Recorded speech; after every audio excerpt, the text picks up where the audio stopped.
আসসালামু আলাইকুম।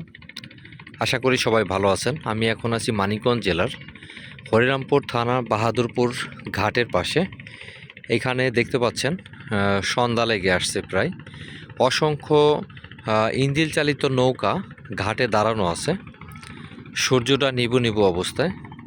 এইখানে সামনে একটা ট্রলার আসছে। এই ট্রলারটা চরে থেকে যারা এই এলাকায় গরুকে ঘাস খাওয়ায়, এই যে দেখতে পাচ্ছেন, একটু ঝুম করে যদি দেখাই, এই যে কাছাকাছি চলে আসছে। এই ট্রলারটা চরে থেকে এখানকার কৃষকেরা ঘাস কেটে নিয়ে আসলো গরুর জন্য। আর এই পাশে দেখেন অনেকগুলো সারিবদ্ধভাবে অনেক নৌকা এখানে দাঁড়িয়ে আছে। আর এই পাশে হচ্ছে এই যে দেখেন একটা জাল বিছিয়ে রাখা হয়েছে।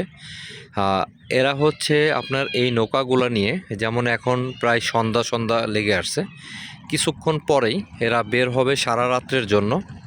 যারা হচ্ছে এই পদ্মা নদীতে মাছ ধরে, এই নৌকাগুলা অবশ্যই তারা কিছুক্ষণ পর বেরোয় যাবে মাছ ধরার উদ্দেশ্যে।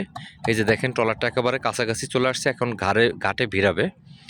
আর এই ট্রলারগুলা যারা এখানে এই এলাকার স্থানীয় জেলেরা, যারা হচ্ছে এই পদ্মার গভীরে গিয়ে হচ্ছে আপনার মাছ ধরে, তাদের এই নৌকাগুলা সারিবদ্ধভাবে সাজিয়ে রেখেছে। আসলে দেখতে অনেকটা সুন্দর, একবারে অসাধারণ দৃশ্য। এমন দৃশ্য এই পদ্মার পার ছাড়া দেখা যায় না।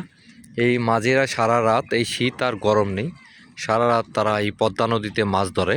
আর সকালবেলা এই ঘাটেই বিক্রি করে মাছগুলা। আবার কিছু কিছু পাইকারি বাজারে নিয়ে যায় মাছ ধরার জন্য, মাছ বিক্রি করার জন্য। এখানে দেখেন অসাধারণ একটা দৃশ্য, কত সুন্দর। আসলে যারা পদ্মা নদীর পাড়ে আসেন নাই, তারা এমন দৃশ্য দেখতে পাবেন না। আর যারা এখানে বসবাস করে, তারা প্রতিনিয়তই এই দৃশ্যগুলো দেখে থাকে। আর আমরা যারা দূরে থেকে এই পদ্মার পাড়ে বেড়াতে আসি, তারাও অবশ্য মাঝে মাঝে যদি আসি, তাহলে এই পদ্মার এই দৃশ্যগুলো চোখে পড়বে। এই যে দেখেন ট্রলারটা এখানে আসছিল, জানি না আবার চলে যাচ্ছে। কী কারণে আসছিল, কী কারণে চলে যাচ্ছে, এটা আসলে বুঝতে পারলাম না। কারণ কিছুক্ষণ আগে আমি দেখেছি পদ্মার পাড়ে একটা ট্রলার ভিড়েছে। ওই পাড়ে চরে থেকে আপনার অনেকে ঘাস কেটে নিয়ে আসছে গরুকে খাওয়ানোর জন্য। দেখেন আসলে এই সমস্ত এলাকায় আসলে আপনার দৃশ্যটা এত ভালো লাগবে, যেটা আসলে বলার মতো না। এই যে এইখানে আরেকটা নৌকা দেখা যাচ্ছে দূরে, এটাও ইঞ্জিন চালিত। আসলে এখন আর আপনার গভীর নদীতে যারা যায়, তারা অবশ্যই ইঞ্জিন চালিত নৌকা নিয়েই যায়। কারণ হচ্ছে হাত দিয়ে বৈঠা দিয়ে চালাইয়ে আসলে এই পদ্মা নদীতে কোনো কিছুই সম্ভব না। যে কারণে প্রত্যেকটা নৌকার সাথে ইঞ্জিন লাগানো আছে।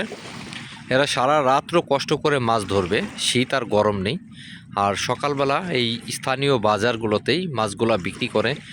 এই ঘাটে আসলে পরে আপনি সকালে ভোরে যদি আসেন, অবশ্যই আপনি পদ্মার ভালো ভালো মাছ এখান থেকে কিনতে পারবেন খুবই কম দামে। দৃশ্যগুলো আমার কাছে খুব ভালো লাগে। আমি মাঝে মাঝে এখানে আসি, কারণ হচ্ছে এখানে আমার আত্মীয় বাড়িতে আমি মাঝে মধ্যে বেড়াতে আসি। আমার কাছে খুব ভালো লাগে। এই যে দেখেন দূরে আর একটা বালগেট আসতেছে, এটা হচ্ছে আপনার পুরাটা বালু ভর্তি।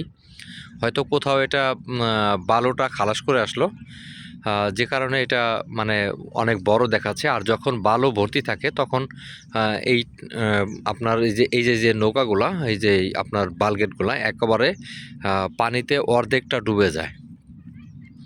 আমার ভিডিওটা যদি ভালো লাগে, অবশ্যই লাইক কমেন্ট শেয়ার করবেন। আর এখনও যারা আমার চ্যানেলে নতুন, যারা এখনও আমার চ্যানেলটি সাবস্ক্রাইব করেননি, আপনাদেরকে রিকোয়েস্ট করছি অবশ্যই আমার চ্যানেলটি সাবস্ক্রাইব করবেন। পাশে থাকা বেল আইকনটি বাজিয়ে রাখবেন নেক্সট ভিডিওর জন্য। সবাই ভালো থাকবেন এই প্রত্যাশায়। আসসালামু আলাইকুম।